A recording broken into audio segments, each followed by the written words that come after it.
In this video, I want to talk about the entire process as a new agent to go from prospecting for clients to getting those clients and taking them all the way to the closing table to get your first commission check. Let's dive right into the video.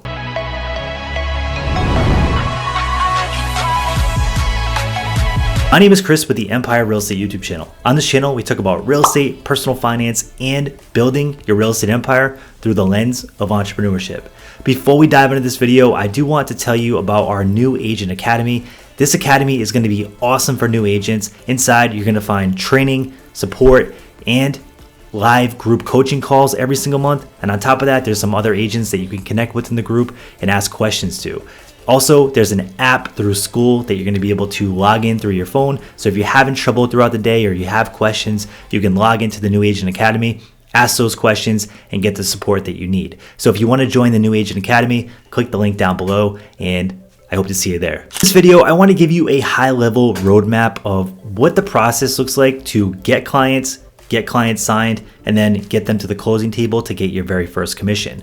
My name is Chris. If you don't know, I've been a real estate agent for the past 9 years. Yes, I know I look kind of young to be in real estate for 9 years, but I started at 22 years old. And this process was hard. Trust me, a lot of my friends were not buying houses, and I had to go find business through prospecting. Now, if you don't know what prospecting is, it's basically cold calling, door knocking, and doing marketing to people to market your business so they come, buy a house through you. And if you've never done this before, you're in for a big surprise because it's challenging, it can be frustrating, but it can also be super rewarding when you get your first client. I remember when I got my first client, I knocked on doors. I did 100 doors a day, and I got yelled at, I got screamed at. Some people just didn't answer the door, of course, so it wasn't all negative. And then some people opened the door and they were nice, but they just weren't interested. Until I found my first client. And this was one of my first clients that I actually ran into. And this was somebody that was actually renting a house. I knocked on the door, she came running out, and they ended up buying a house through me. And actually, just a couple years back, I sold that house that I sold them in the beginning when I first started my career out. And these people have been awesome clients, and I found them through just knocking on a door. So prospecting can be an awesome thing as long as you stay positive and as long as you work on building your skills to get clients through prospecting. So now I want to give you some basic prospecting strategies to find your first clients as a new agent. The very first one is going to be through cold calling and door knocking. Now, door knocking is less expensive. The only cost you're going to have is basic flyers. Now, you can design these flyers on your own through a website like Canva. Also, check out our Unplugged broker marketing shop. A lot of these templates are already pre-done and pre-made, so all you have to do is put your information in there and use them. A lot of these templates I use for my own real estate team, and they work really well. But if you don't want to spend any money, you can go on Canva and you can make these yourself. Now, that's the real expense that you're going to have with door knocking is basic flyers and ink to print the stuff, and then your time to go through the neighborhood and knock on doors. I would suggest doing 50 to 100 doors per day and try to get leads, right? You want to have conversations where you're finding people that are interested in buying or selling, and you want to take that data, their name, their email, their phone number, their address, and you want to put it into your CRM. If you don't have a CRM yet, this is a huge mistake. You need a real estate CRM. This is your business's entire data center. And this is the place that you're going to store all your contacts. You're going to have all your reminders to follow up with certain leads. And this is going to help your business get to the next level a lot quicker. I have agents on my team that never used CRMs before. They come on my team, they start using a CRM, and then their business just explodes. And they feel like they have their business back on track again because now they're organized and they know exactly what they need to do and the tasks they need to do and the people that they have to follow up with each and every day. If you don't want to door knock, and you just want nothing to do with that, and you are more introverted and you want to spend your time on the phone, you can totally do that. There are a couple different ways to do it. The first way you can do it is by phone prospecting. And this is basically buying leads and calling those leads, and you can get those leads through a variety of different lead sources.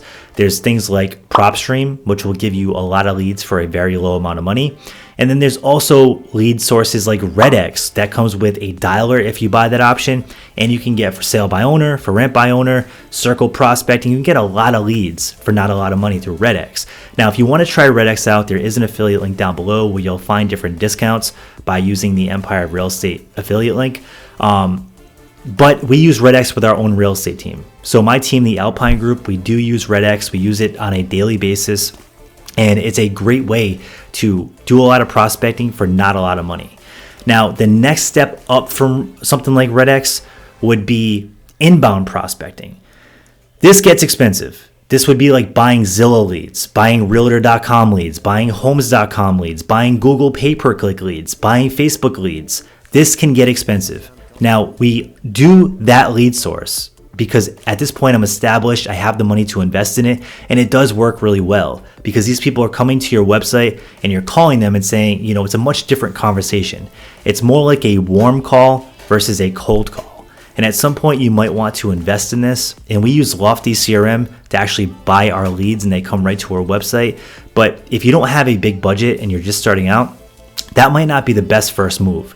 I would go with something more cost effective like REDX or PropStream, because those lead sources will get you going, it will get you comfortable on the phone, and you can start having those conversations and building your database and building your CRM so that you start getting sales. Conducting effective listing presentations and buyer presentations. Now, listing presentations are pretty self-explanatory. There's a lot of people on YouTube explaining how to do listing presentations, and I'm probably going to start putting videos out there explaining how to do this as well. But there's a lot of training out there already. The hard one is the buyer presentation, because if you didn't know, the way real estate agents get paid has changed. They're no longer going to be having compensation in MLS coming soon. So if you don't know how to present this to your buyers and do a buyer consultation and get them to agree to, paying you a commission, then you're going to be in a really weird situation if the only business you can get is through listings. So I highly suggest you figure out how to master the buyer presentation, because the buyer side of the business is still a very big side of the business. And I realized this when I first got started. A lot of my business was buyers when I first got my license. And I soon realized that if I didn't have a buyer presentation or a buyer consultation that worked, I was going to struggle big time. And that's what happened at first. I didn't know what I was doing. No one told me to do buyer consultations. And what happened is a lot of realtors were just buying leads from Zillow at that time.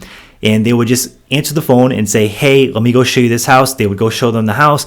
They would open the door. They would do all this stuff. They would make an offer, and then hopefully they'd go into contract, or the buyer would disappear and go somewhere else and never talk to them again.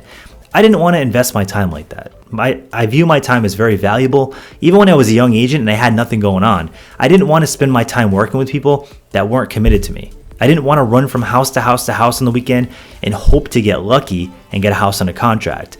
So I soon realized I had to learn the buyer presentation. I had to learn how to sign buyers on, present my value, and have them commit to me before I invested all this time up front. Because if you don't know, realtors don't get paid until we get to the closing table in most situations, obviously. But I didn't get paid until I closed the house, and this could take 6 months in some situations. Back then, the market was less hot and buyers were picky. They wanted to look at a lot of houses before they decided on the one that they wanted, because there weren't multiple offers going on. And some houses took a really long time to sell. So I invested a lot of time into people, and if they didn't work with me at the end, I didn't get paid. So I wanted to set the expectation clear up front and make sure that I was investing my time into people that were going to actually work with me. So I figured this whole process out, and it worked really well. And I'm glad that I did, because now it's easy for me with this new change going on. It's business as usual. We've been doing buyer consultations for years and years and years, and explaining, how we work as agents for years and years and years. And this is nothing new.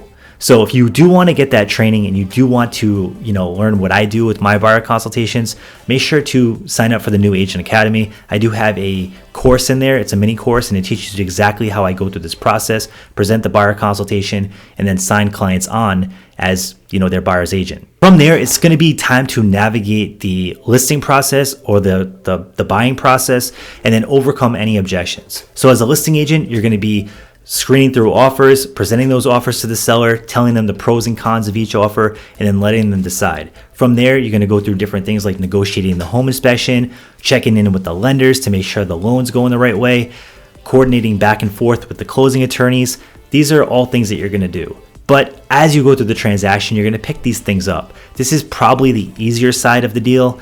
The hardest thing is the prospecting and getting the client. And that's why most agents fail. It's not because they don't know how to negotiate or they can't figure out how to go through a sales contract. It's because that they never figure out how to generate business and how to actually make money by getting new clients in the door. That's where people fail. That's why 87% of agents fail. It's not necessarily because they don't know how to negotiate repairs or any of that stuff. Now, there is work that needs to be done there. There are a lot of agents that once they get under contract, they completely mess deals up. And I'm not disputing that. That does happen. But I feel like this is the part that people need to work on, which is the prospecting and the marketing. Because if you never get that, you're never going to figure out this part. Because if you never have clients, you're never going to have to negotiate, right? If you never have people that are coming into your business to help them buy or sell, then you're never going to have to go under contract because you're just never going to have clients. So this is the most important thing to figure out first as a new agent, and then you figure out this part. Last thing I want to talk about is post-closing and client retention.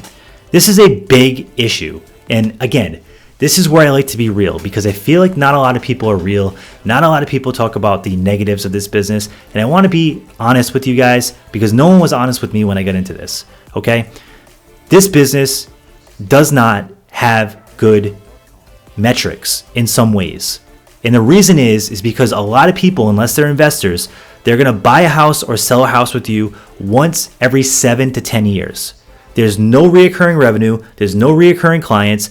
And the only way to make this work is to close the deal and then provide exceptional follow-up. Keep that person in your sphere of influence so that the people that they know that's in their network, they refer them to you. That's the best way to get reoccurring revenue in this business, is basically to farm your sphere of influence and your past clients and stay in front of them as the local expert and their go-to agent, so that when they're sitting around with their friends or they're at work or whatever they're doing and something comes up and somebody needs a realtor, that you're the first person that they think of and they send those people to you.